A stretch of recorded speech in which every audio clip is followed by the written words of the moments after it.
can you ride a Specialized bike with Cadex wheels? That's what someone asked me on a group ride a couple Saturdays ago. Now, half joking, but also kind of serious. And it got me thinking, have we really convinced ourselves that our bike setups need to be brand matched? That your wheels, tires, frames, even cockpit all need to match like a pro team catalog? Why? Where did that mindset even come from? This is my Crux, and it's not just any Crux, it's now kind of a Frankenstein Crux. It's got Cadex wheels, NV bottle cages, and zip bars all on a Specialized frame. It's a mix of parts that I had, it's what I wanted to ride. And you know what, it rides awesome. But to some people, it's total chaos. To them, it's sacrilege, right? It's not sponsor correct. So today we're diving into the question, do bike components and bike setups need to match, or can we build whatever gets us stoked to ride? And let's be real, this everything must match mindset, it comes from the pro teams. Pro riders are on team bikes. Every component is assigned. Everything looks uniform. And when you see it often enough, you start to associate matching with credibility, performance, and legitimacy. But the second you step outside of that world, it all gets a little bit blurry. Because now brands are making everything. NV makes frames, wheels, tires, bars, stems, you name it.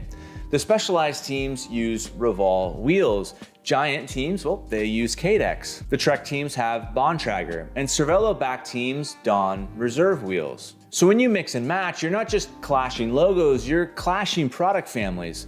A giant bike with Bontrager wheels, a melee with Revols, it makes some people very uncomfortable, but should it? The usual argument is that these brands design the bike and wheels and components to work together. It's a complete system. Now maybe that's true. Maybe there are some marginal gains in aero shaping and ride feel. Is it as critical as a marketing campaign would suggest?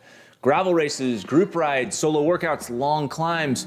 In the real world, there are plenty of reasons to mix and match. When I embarked on my ultralight Colnago V5 RS project, I didn't care about matching. I cared about weight primarily, ride quality, and performance.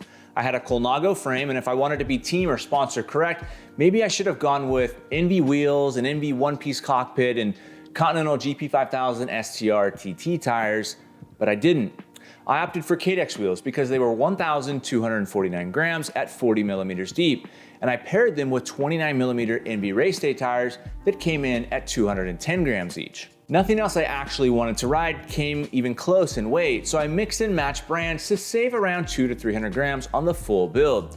Does it look a little bit chaotic? Maybe, but I was able to shave weight, and not only does it work, but I didn't compromise on component quality, and that's really what matters. Today's video is brought to you by Rogue Cocoa, a rich chocolate drink with just the right amount of clean caffeine. You can drink it hot or cold, and there's no crash. If you're over coffee and energy drinks, head to trulyrogue.com and use code outdoorbros for 10% off your order. All right, now back to bikes. But then there's the group ride effect, and this is where things get kind of weird. You've all been there. You roll up to a group ride and someone kind of side eyes your setup. Oh, you're running Revol wheels on a melee? You've got NV tires with Bontrager wheels, as if your bike is supposed to pass some kind of sponsor test. But you know what? If you own an NV melee and your buddy wants to sell you his Reserve wheels at a great price and they're the perfect wheel set for your riding style, why wouldn't you run them? Just because they're not in the same brand family? Here's the reality. Your bike doesn't need to pass an aesthetic purity test. You don't owe anyone some kind of visual cohesion. You owe yourself a bike that rides exactly how you want it to. And if that means mixing Cervelo, Cadex, and NV, well, so be it. You're probably not riding for a world tour team, and you're probably not collecting a paycheck to ride a bike. You're riding because you love it and it brings you joy. You do your thing. Ride what performs best. Ride what excites you. Ride what makes you feel confident and inspired. And on the flip side, if you're the rider who only wants the sponsor correct setup that Remco, Yates, or Michael Matthews have, do your thing. Just don't clown on the guy in the group ride with the Frankenstein build. That's all I ask. So now I want to hear from you. What's your brand clash chaos build? Drop it in the comments below. Frames, wheels, tires, components, everything. Let's get it all out there. The comments are a safe place, kind of. And if someone's ever questioned your setup on a group ride, send them this video, because in the end, it's not about matching. It's about riding, and it's about having fun. Anyways, thanks for watching. I'll see you out there, mismatched and loving it.